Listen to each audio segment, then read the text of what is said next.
Hi, good morning from London, England. Or is it good afternoon or is it good evening? Before I start, do remember to smash the thumbs up like button, share, leave an opinion of some sort, whatever, etc. in my comment section below. And yeah, help me by smashing the subscribe button by subscribing to myself and I only, the one and only DLG Reppin. And there I am. There it is, right there, yeah? Oh, let me just, there you go. There's a slice of me there. And there's a clue that I run a football channel on YouTube. And there's a subscribe button. Smash that subscribe button for me, yeah? Make sure you encourage your friends and family to do the same thing, yeah? Keeping it real. All right, this is this is one of my content, but this is a combined Arsenal v Tottenham 11. So I'm going to be giving you my honest Arsenal v Tottenham 11. Formation is 4-2-3-1. Nah, serious note, no jokes aside. This is my combined Arsenal v Tottenham 11. I'm sorry, I'm so sorry. Nah, my 9 substitutions, which I always do on the preview. Formation and the manager, and I'm gonna have to be real. So in goal, starting off in goal. Oh.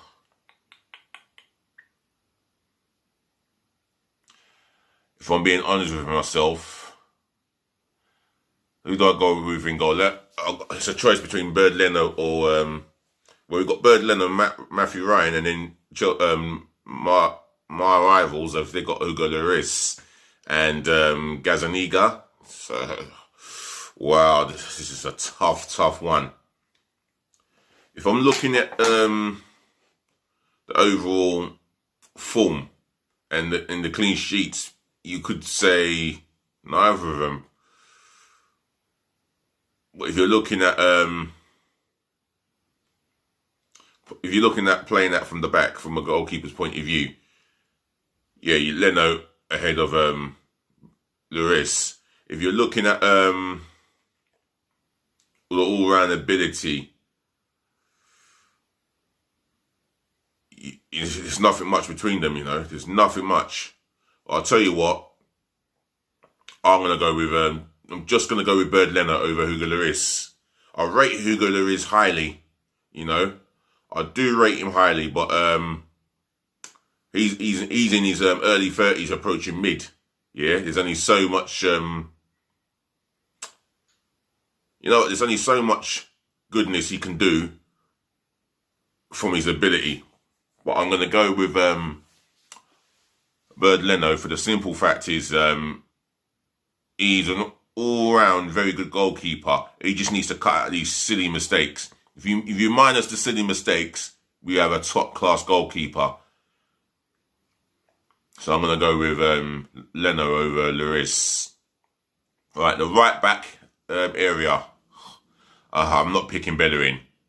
If I'm being honest, he is crap. That's how I see Bellerin.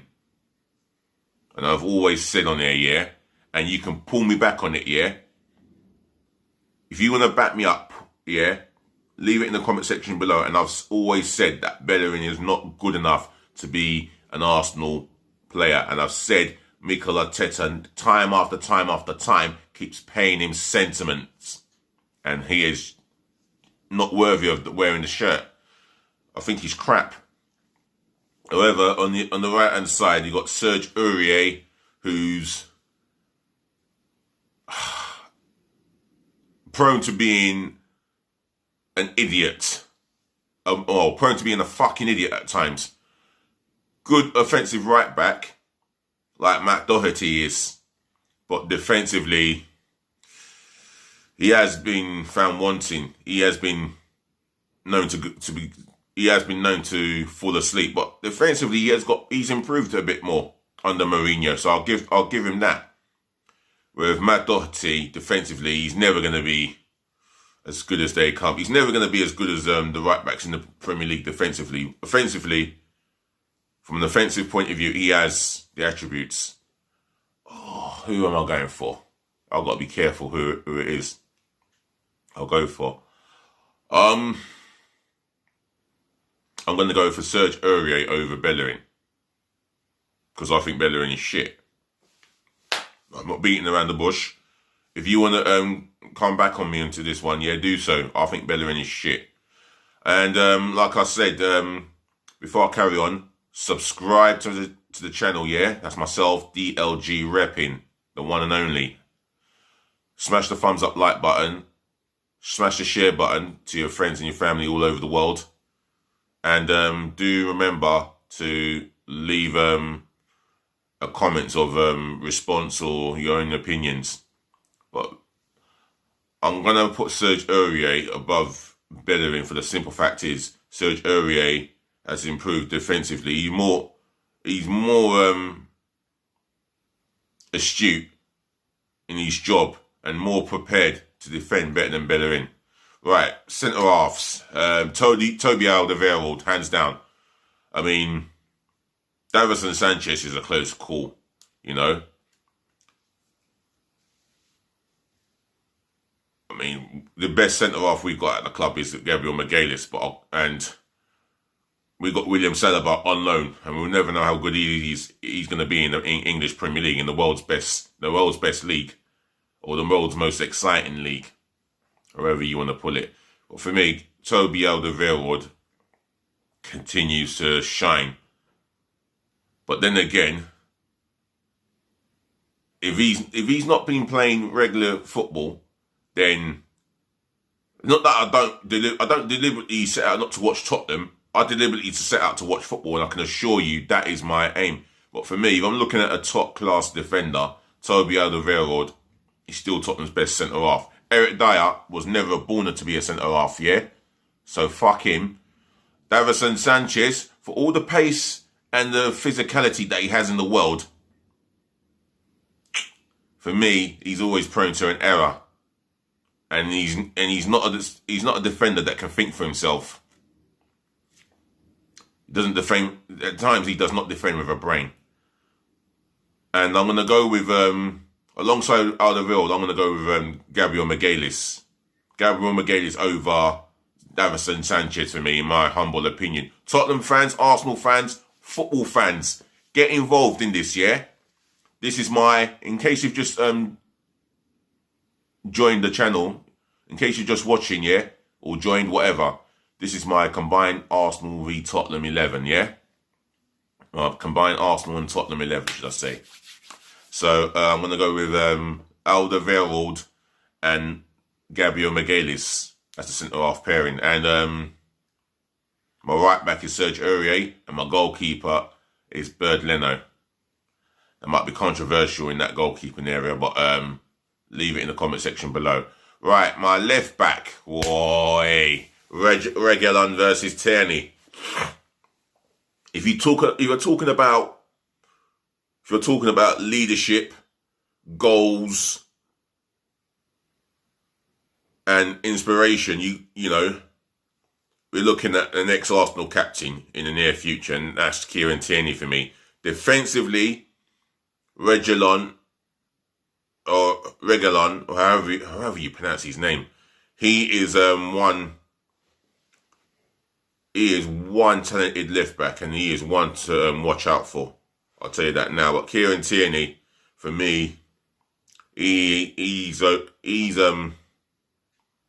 think he's toast above Reguilon. Well, I won't say toast, but he edges it ahead of Reguilon. I do like Reguilon, but for me, if you're looking at it from a national point of view, Tierney should be. Well, Tierney is battling Robertson for that number 1 jersey as Scotland's number 1 best left back, and then you got Reguilon.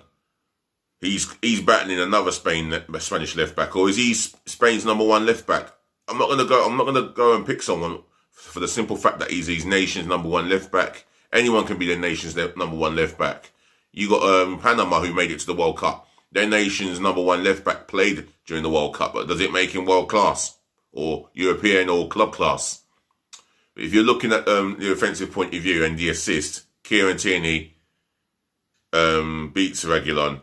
If you're looking at goals, he beats him. If you're looking at leadership and inspiring a team back into a football match, i.e. Benfica, Kieran Tierney beats him for me. So Kieran Tierney just above Reguilon. This might feel like I'm being biased, but I'm not. Right, I'm going to get into the two in the midfield now. And I know our midfield is shit. You take Thomas Partey out of our midfield, we've got shit to put up with. Shaka. I mean, so Bios is hot on cold. El Neni, he's not first team material. He's someone you can bring onto the bench and he might get you a 25-yarder goal. But I'm looking at the situation now. The midfield, I've got to look at all right, the midfield two, Ndombele and Thomas Partey. For me, Ndombele, he's the spark in that midfield for me. Sissoko, as powerful as he is, you need someone in that pivotal two to actually go forward and create. And with Partey, he can do Sissoko's job defensively better than him. He's proven that in Spain. Two-time Champions League finalist, Europa League winner with Atletico Madrid, a Ghanaian international, and a regular starter in the Ghanaian national team. If I do my Google, I think I will find that. With Sissoko, he didn't even get into the France 23-man squad 3 years ago. Where the fuck was he? Yes, he's quick, he's powerful. I don't think he's the brightest of footballers as such. He just does a job. And he just knows what he knows. But he doesn't make him that bright. Ndombele, I think there's a lot more quality to him. And, you know, his performance in the away game against Southampton when they won 5-1, that was outstanding. His quick feet. His goal against Sheffield United, very clever goal. I just like the way he improvised it. He thought about it first and then turned it into a good goal. So for me, he gets around the pitch and he's got the mobility. Now, Sissoko's got the mobility, but without end product. That's what I'm looking at. So I'm going to go Thomas Partey and Ndombele in my midfield. Leave your opinion, your response in the comment section below, or your reaction. Right, the three in front of the two. Now, Lamela has not been consistent. Has he been consistent? The answer is no. Mourinho doesn't fancy him. He doesn't play. Bukayo Saka has been consistent this season. He's been Arsenal's player of the month in the last 3 months in a row, yeah? Says what you need to say about him. And he's a contender for PFA Young Player of the Year alongside Phil Foden. This is a top player. I mean, we got Nicolas Pepe, who's just been inconsistent, but he's more likely to be consistent playing on the left-hand side of the attack than he is on the right. Number 10s, as they go, well, Arsenal should have that advantage. Then again, Harry Kane can drop in there, but he's an ultimate striker, and I will get onto the striker in a minute. Oh, I'll tell you what. I'm going to have on the left-hand side as a left wing forward, I'm going to have Heung-min Son there. We have Pepe, but hasn't proved himself season after season. He just hasn't proved himself. He hasn't got his he hasn't stumped his authority into the team. We have who else? We have Reece Nelson, who's having troubles getting into the squad. Now I'm going to go for Heung-min Son on the left. Bukayo Saka on the right. I mean, he's a consistent performer. But for me, the reason why I'm going to explain my Son decision is simple. Yeah, we know he's got pace. We know he's got pace, and he's utilised it to perfection. The goal against West Ham says it all about him. Quality, end product, goals, assists. He's starting to be more unselfish of him recently. And his link-up play with Harry Kane is phenomenal. And for me, yes, he is a South Korean international and he's definitely needed by South Korea. Possibly South Korea's best player in an entire squad. He's their main man. You know, their linchpin. Their everything. South Korean fans, if you're listening, leave your thoughts in my comment section below. For me, yeah, definitely Tottenham's best player. So I'm having him on the left-hand side of attack. On the right-hand side of attack, our best player, and he's a teenager. People forget that he's still a teenager, still only 19. But the things that he's been producing this season for Arsenal is nothing short of mesmerising. Unbelievable talent Bukayo Saka has become. And I'm proud to say that he's come from the youth academy at the club. And he's going to go from strength to strength as well. Bukayo Saka. Right, the number 10 role. Ooh. If you're looking at the complete aspect of a number 10 and their job as a number 10 is to provide goals for the attacking players as i.e. striker. And if you're looking for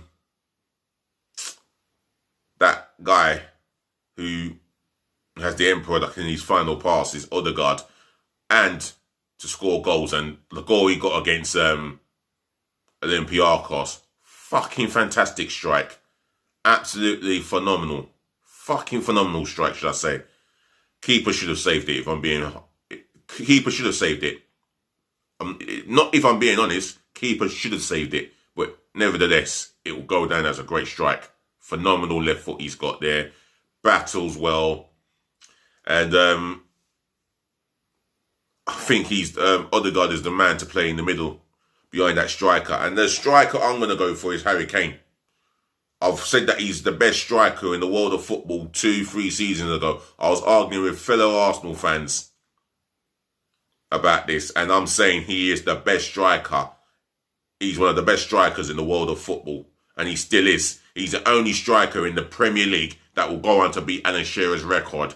I know we got Aubameyang. He scored a hell of a lot of career goals in his career, all starting from St Etienne. Then the Borussia Dortmund run. Then comes to Arsenal and smashes it. I love Aubameyang, but I can't have him ahead of Harry Kane. I would have had him ahead of Harry Kane maybe 2 seasons ago. Yeah, definitely, but not this time. For me, Harry Kane is just on fire. Goals, assist, as a number 9, you got to be able to do it all. And for me, Harry Kane can do the lot. The only thing that he hasn't got in his favour is the speed, but he's got a brain. A complete fucking football striker's brain. And that's what makes him my number 9 up top by himself. He will bang in a load of goals. Hat-trick galore, he's got it. Everything else in his game, he's got it. That's the reason why it will end up at Barcelona or Real Madrid, or he will end up playing for Man United, possibly Man City, as an ideal replacement for Sergio Aguero. So that's my combined Arsenal-Tottenham 11. Right, my substitutions. This is going to be great. Gazzaniga or Matthew Ryan. If you're looking at Matthew Ryan at Brighton, he was a first-team regular and a proven goalkeeper. Gazzaniga doesn't even get into the team. And Mr. Vorm, fuck knows what happens to him. So I'm going to... I'll tell you what. Based on... I think based on distribution, on the saves, and the way he's kept his team up, I'm going to go for Matthew Ryan. And for the simple fact is, he plays for a poor side, a struggling poor side in Brighton, and he has contributed so much to keeping Brighton in the Premier League with his saves. The amount of times I've seen his defence being breached and he's got them out of trouble. This keeper, it's not for the simple fact that he's an Australian international, #1 goalkeeper. He is, for me, a very good, proven goalkeeper. And for me, I'll have him on my bench. Substitutions. Davison Sanchez. Yeah, for me, I think he's better than what we've got in reserve. I love Chambers. I do love Chambers, and I've always got time for him because he does what he says on the tin. In fact, anyway, I'll get on to my next substitution. But Davison Sanchez will be on my bench. Substitute number 3.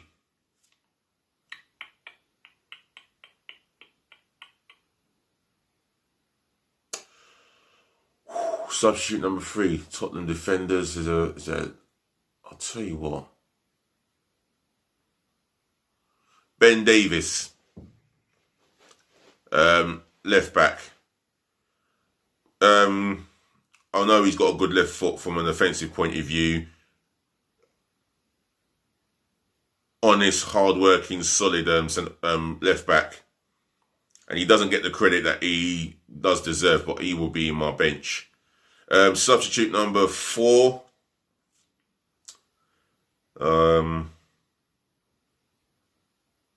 Substitute number 4. I'm going to look at the right back area. Cedric Suarez. I think I'll have him ahead of Doherty. And for the simple fact is, he's a proven Premier League player. Yeah? But defensively, he is more prepared and assertive to his duties than what I would compare him with Matt Doherty. And he's always going to be some will say Matt Doherty's an Ireland international first teamer. So is Cedric Suarez. He plays for Portugal on a regular basis. So for me, he's a certainty to. Well, I think overall, watching him and watching Suarez, I'm going to go with Cedric Suarez. All right, I'm going to get into the midfield now. Harry Winks on my bench for me. Class about him. Everything about him, class in what he does. Well, I won't say class, but he's someone that I admire too. He's hardworking. He can play like between the offensive midfield to offensive midfield, attacking midfield to defensive midfield. He can work that role, and for me, he gets around the pitch very well. So I'll have him on my bench. Lucas Moura, can't look past Moura. Every time he's come on to play for Tottenham, he's always produced the goods for me, and he's definitely a Brazilian international. Good cultured right foot. Links up play well. I mean, he's another match winner for me. And that's my substitute number 6. Substitute number 7.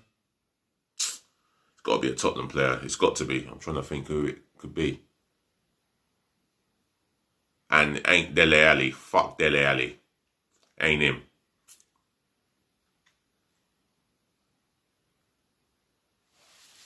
Oh, substitute numbers.